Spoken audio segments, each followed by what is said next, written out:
Alhamdulillah Rabbil Alameen wa salatu wa salamu ala ashrafil Anbiya wal Mursaleen Muhammadur Rasulullah sallallahu alayhi wa ala alihi wa sahbihi wa sallam tasliman kathiran kathira. From Abadu, my brothers and sisters, we were talking about the story of Dawood alayhi salam, and I was saying to you that we need to remind ourselves to be thankful to Allah subhanahu wa ta'ala, and while being thankful to inventors of technology, there is no need to get intimidated by them and to feel in any way inferior, because ultimately the superiority or inferiority of anybody is not dependent on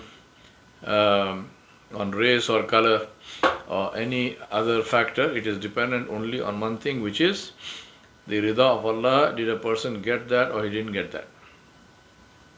And the first step for that, the very first step to get the rida of Allah subhanahu wa ta'ala, to get the pleasure of Allah subhanahu wa ta'ala, is to believe in Allah and to worship Allah alone without any partners.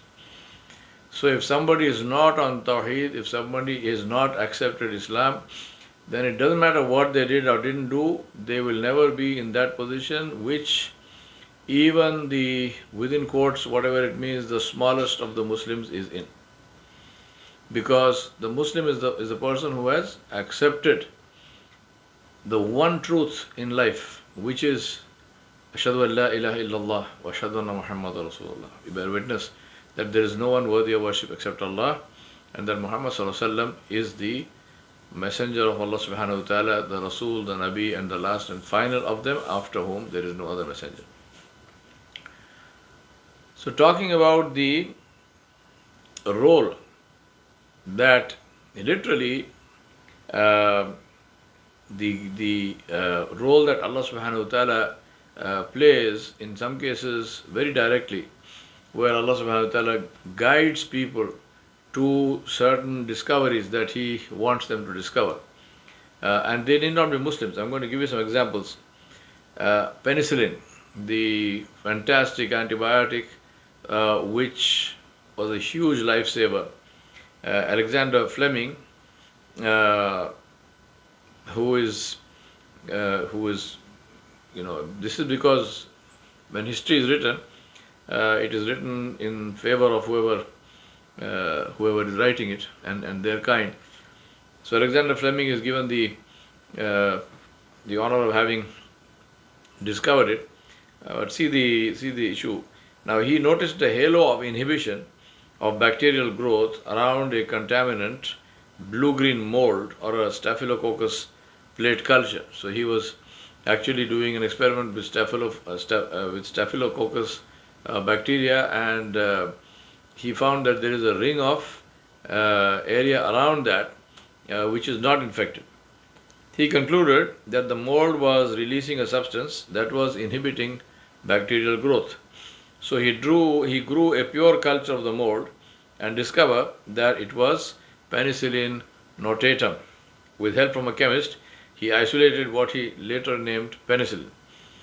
During the next 12 years, and this is, we are talking about 1928, actually used only in 1940s, he grew and distributed the original mold unsuccessfully, trying to get help from any chemist that had enough skill to make a stable form of it for mass production.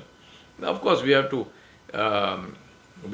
honor and we have to be thankful to people like this who persisted in making this thing and creating something that is that is usable and which can be transmitted and which can be shared with the largest number of people. Without the money and without the effort that goes into systematic research, we can never get products which are stable and which can be used across the world. It will always be in the area of legends and some kind of cottage industry or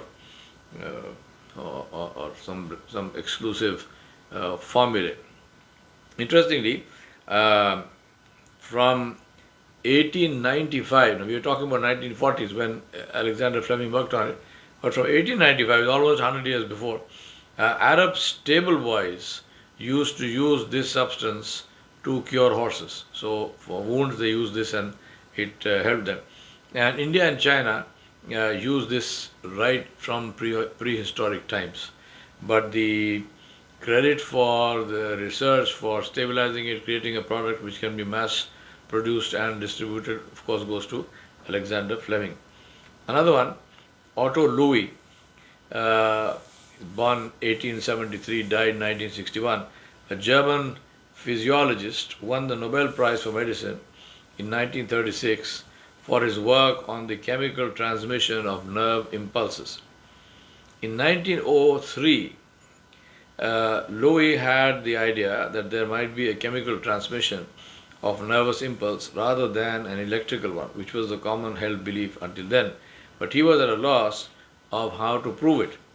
He let the idea slip to the back of his mind until 17 years later he had the following dream, and Louis wrote this. That the night before Easter Sunday of that year, I awoke, turned on the light, and jotted down a few notes on a tiny slip of paper. Then I fell asleep again. It occurred to me at 6 in the morning that during the night I had written down something more important, but I was unable to decipher the scrawl. The next night at 3 o'clock, the idea returned. It was the design of an experiment to determine whether or not the hypothesis of chemical transmission that I had uttered 17 years ago was correct. I got up immediately, went to the laboratory, and performed a single experiment on a frog's heart according to the nocturnal design. Now, think about this.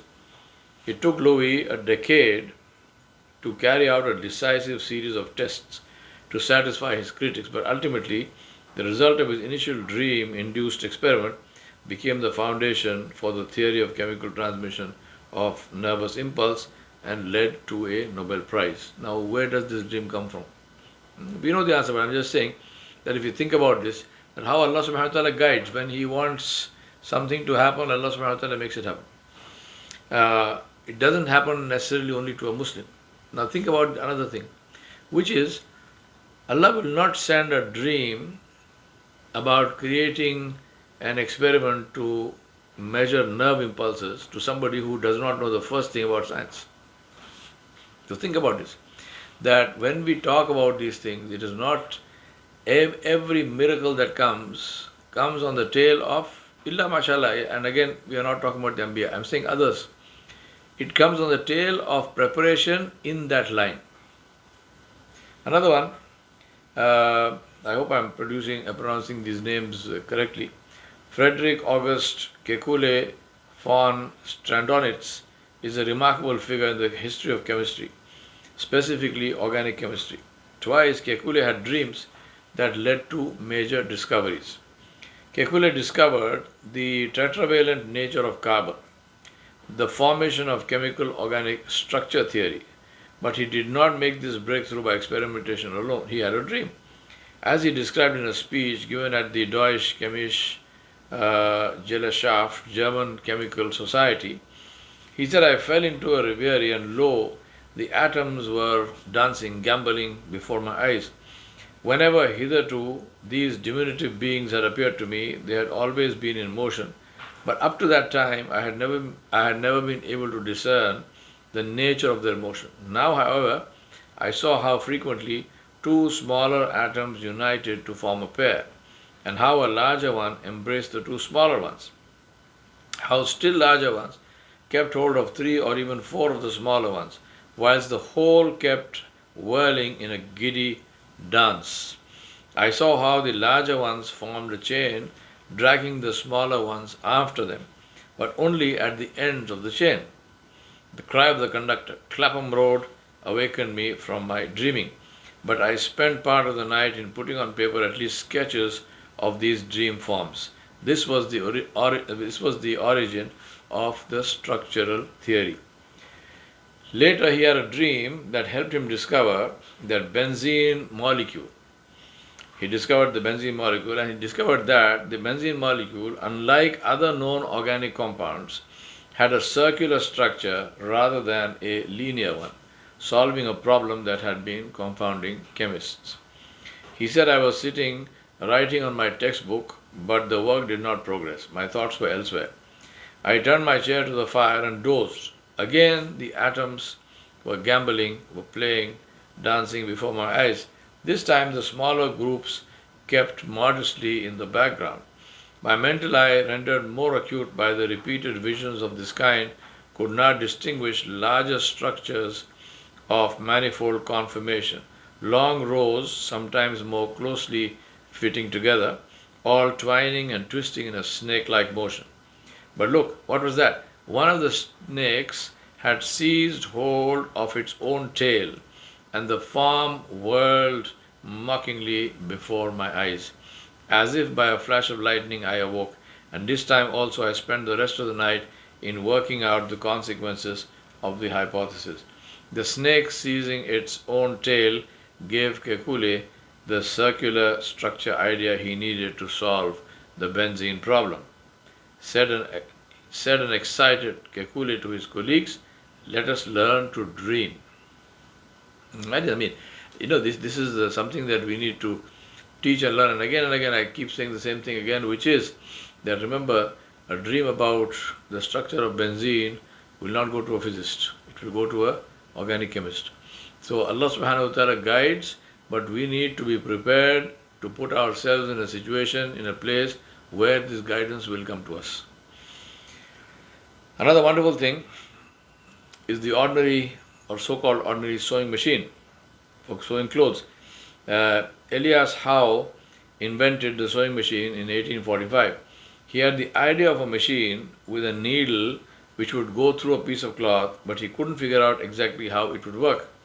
He first tried using a needle that was pointed at both ends with an eye in the middle, but it failed. Then one night he dreamed he was taken prisoner by a group of natives. They were dancing around him with spears. As he saw them move around him, he noticed that their spears all had holes near the tips. When he woke up, he realized that the dream had brought the solution to his problem. By locating a hole at the tip of the needle, the thread could be caught after it went through the cloth, thus making his machine operable. He changed his design to incorporate the dream idea, and he found that it worked. Now think about that, how wonderful that is. And if you next time you look at a sewing machine, I'm sure you will not see it in the same light. And this is something that was created by a dream which was given to this man, again from Allah subhanahu wa ta'ala. This is the hand of Allah subhanahu wa ta'ala in everything that we say and do, and in all our works. And we ask Allah subhanahu wa ta'ala to help us to appreciate His greatness and glory, and to help us to do what pleases Him. Now, Allah subhanahu wa ta'ala said about Dawood alayhi salam, وَشَدَدْنَا مُلْكَهُ وَآتَيْنَاهُ الْحِكْمَةَ وَفَصْلَ الْخِطَابِ. We made his kingdom strong and gave him hikmah, which is wisdom and prophethood, and sound judgment in speech and decision. Allah subhanahu wa ta'ala gave Dawood alayhi salam a strong kingdom, and the time of him and his son Sulaiman alayhi salam was called the golden age of the Bani Israel. Allah subhanahu wa ta'ala gave him wisdom and decisiveness and the ability to take decisions, which is to make good judgments. And for a leader or king, and don't have to be a king, for anyone who wants to be in leadership position, decisiveness is very important. Dilly-dallying and sitting on the fence is no use. Even in the court, decisiveness is necessary so that you can deliver a clear judgment and not vacillate. The tarbiyah lesson for us is that Dawood alayhi salam reached this state by the training that Allah subhanahu wa ta'ala put him through. We learn through learning, getting information, learning, getting knowledge, and life experience. The Sahaba went through test after test in the school of Rasulullah sallallahu alaihi wasallam, and then emerged that in any situation they would not fail. Umar ibn al-Khattab radiallahu anhu, not praying in the church in Jerusalem is a classic example, because when Jerusalem was opened and the keys of Jerusalem were handed to the Muslims, the people who were in charge, who were the the Christian priests and who were in charge of Jerusalem, they said that we will give the keys to the leader of the Muslims, the Khalifa. So Sayyidina Umar ibn al-Khattab radiallahu anhu, as we know the story, he came from Medina to take the keys of Jerusalem. So he came, and he came only with one servant, that's it. Nobody else. He came all the way from Medina to Jerusalem to Palestine with one servant, and they had one animal between them. So they would take turns to ride. Now as they got close to Jerusalem, the man, it was the turn of the servant to ride. So the servant said to Sayyidina Umar ibn al-Khattab radiallahu anhu, he said, I suggest that I don't ride, you ride, because we are getting close to the city and they will see you, and it does not look nice for me to be sitting on the animal and you are leading the animal. Sayyidina Umar radiallahu anhu said, no, whatever is our agreement, that agreement goes, which is that you, if it is your turn, you will ride. And what people say, don't say, doesn't affect us. Another thing which he did was that when he came close to Jerusalem, the Muslims came out to meet him, and if I am not mistaken, there was also among them Abu Ubaidah ibn al-Jarrah radiallahu anhu, who suggested to Sayyidina Umar radiallahu anhu to change his clothes, because his clothes were stained with travel. He had come all this way, and there were splashes of mud and so on. So they said, why don't you change your clothes? We brought some nice clothes for you. Please wear them when you go inside the city, because these people, they are impressed with these things. Sayyidina Umar radiallahu anhu said that, you want me to adopt the ways of the losers? He said, we won because we are on the sunnah of Rasulullah sallallahu alaihi wasallam. And you want me to change that and adopt the ways of the people that we conquered? See, this shows this whole issue of tarbiyah, the whole issue of keeping Islam not just prominent, but keeping Islam as the criterion for all decision making. Right? This is what Rasulullah sallallahu alaihi wasallam taught them. This is what the Sahaba learnt, and they learnt it so well that they practiced it no matter where they were. Obviously, Sayyidina Umar radiallahu anhu was facing this situation of taking the keys of a conquered city for the first time in his life. This was not something that he had learned before or what to do, but he knew instinctively, he knew what to do because he had this tarbiyah of Rasulullah sallallahu alaihi wasallam. So then when they entered, the priests and so on, they said, this is the man, and we believe that he is the leader, because in our books it tells us this, that the leader of the Muslims will be somebody who will be like this, and he will be simple, and he will wear simple clothes, and he will come in this way. And the fact that the servant was riding and he was leading the horse or the camel, whatever it was, he said this shows that integrity of the leader which we believe. So alhamdulillah, instinctively he did the right thing, and that turned out to be the right thing. Then it was time for Salah. So the chief priest there, the bishop, he invited Sayyidina Umar radiallahu anhu to pray inside the church. Sayyidina Umar radiallahu anhu refused, because he said that if I do that, then maybe tomorrow my followers will just take over all your churches. I don't want that to happen. You preserve your place of worship, you worship in it. And he did Salah, and that was Salatul Zuhr, on the opposite side of the road from this church. And today in Palestine, the Masjid Umar al-Khattab is there. They built a masjid at that place where he prayed first for the first time. And that masjid is opposite the church. You can see it even today. Allah subhanahu wa ta'ala put Rasulullah sallallahu alaihi wasallam himself through training, 40 years of training before he was given nubuwwat, 40 years. And then Musa alayhi salam went through training for years and years in Egypt and then in Madian before he was sent to Pharaoh. Today we forget the importance of tarbiyah, so we fail even when we have knowledge.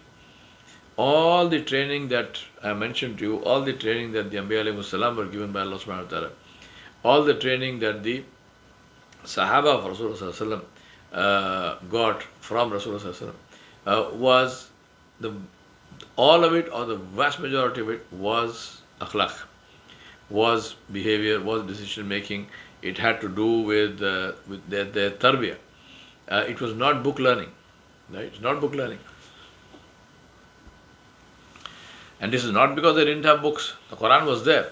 But Rasulullah was not taking lessons, specific classes in tajweed or in tafsir or something. Even the learning of the Quran, think about this. This is it's not an aside because it relates to the whole issue of learning and tarbiyah. This famous story of Abdullah ibn Umar radiallahu anhuma, who said he took 10 years to memorize Surah Al-Baqarah. So and then he did a walima. He called people for a meal to celebrate that.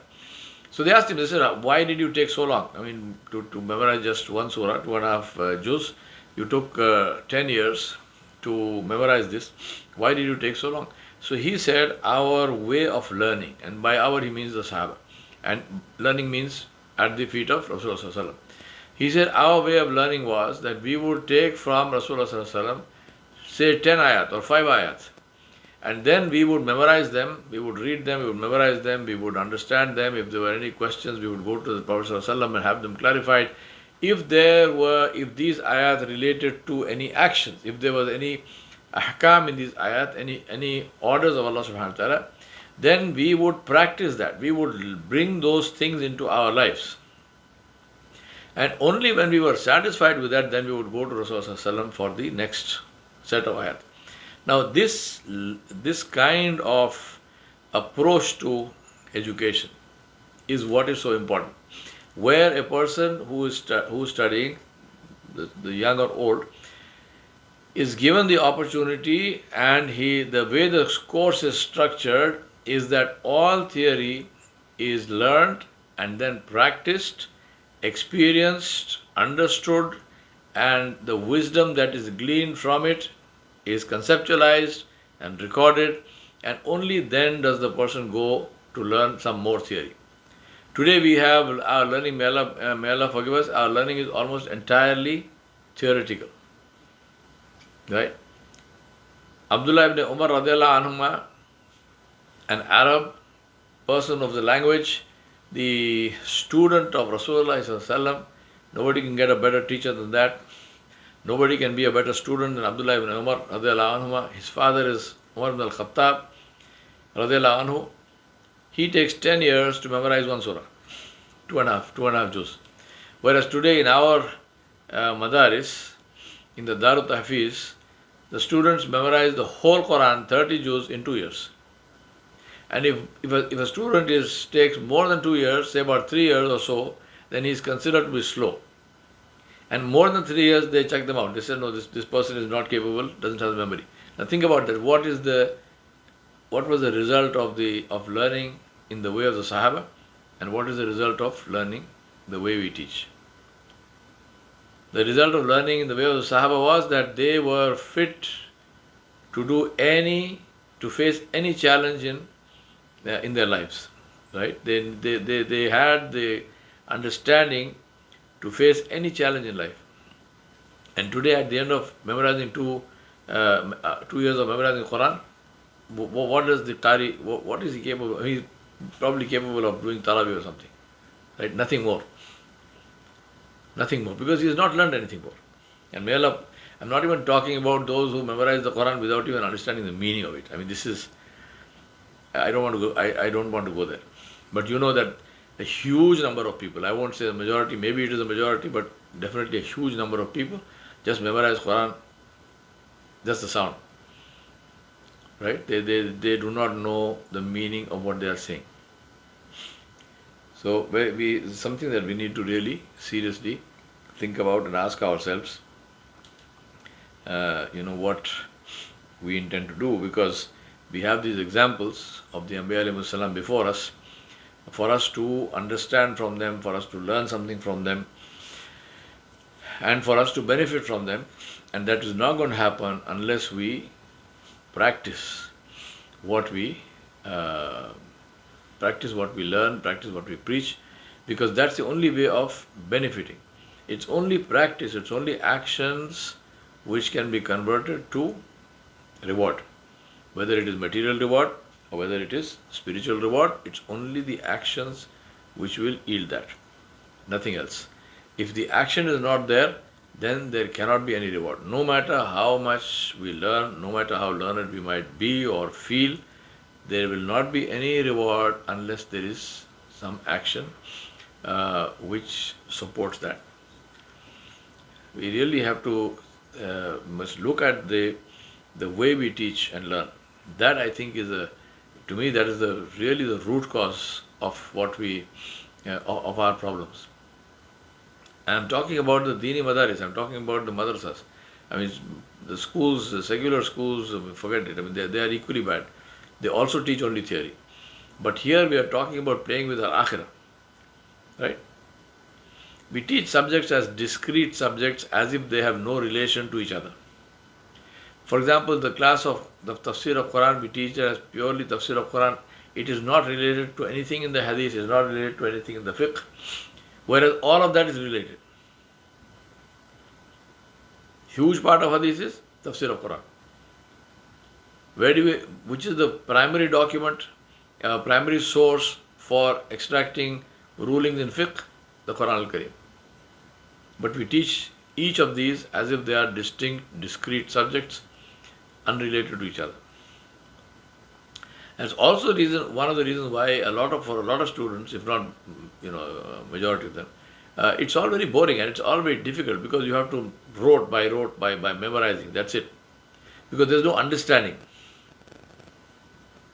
Right? There's no understanding. But what if we learn to teach in a way where these things will be related? You will still be teaching the same things. I'm not saying you have to teach something else. You will still be teaching the same things, but the way you teach them will be rooted in actual practice. And that is what will give the spark to it. Practice of it.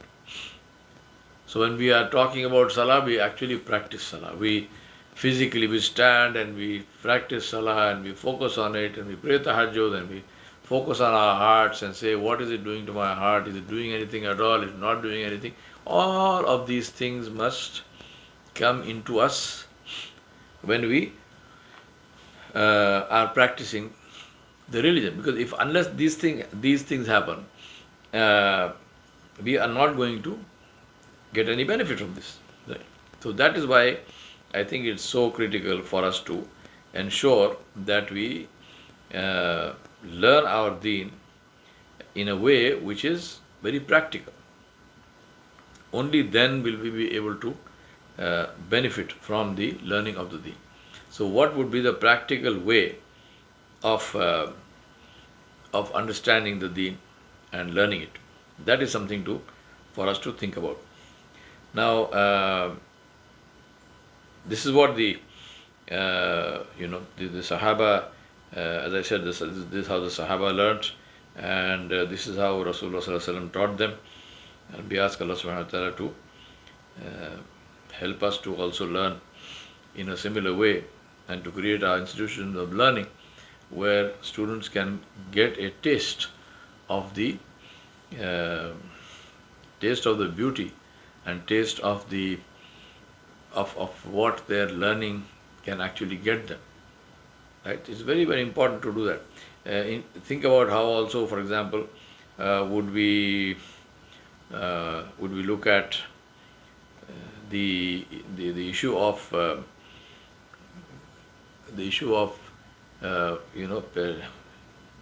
in terms of learning, issue of what we call practicals, for example, in other language, in other subjects, like we have practicals of physics, chemistry, whatnot. How about practicals of Islamic knowledge? So when you are looking at any issue or any of the ahkam, practicing them. Practicing. For example, in Surah Al-Hujurat, there's a whole series of things about akhlaq, about speaking softly, about our approach to the hadith of Rasulullah, about not doing ghiba, for example. Now, if we monitor that and say, okay, now here's Allah Subhanahu wa Ta'ala saying this is how bad backbiting is. Now, I will remove all backbiting from my life and I practice that, I monitor that as a teacher, as a student. And this is something which will be truly, truly beneficial. That's what I I advise you, and this is what I keep saying all the time, that relate the knowledge, relate the text, relate the theory to actual practical work in our lives. That is the way to get results. We ask Allah subhanahu wa ta'ala to help us to learn from the beautiful story of Dawood alayhi salam and to enable us to implement those things which we learn in our own lives. Wa sallallahu ala nabiyil kareem wa alihi wa sahbihi ajma'in bi rahmatika ya arhamar rahimin. Wassalamu alaikum wa rahmatullahi wa barakatuh.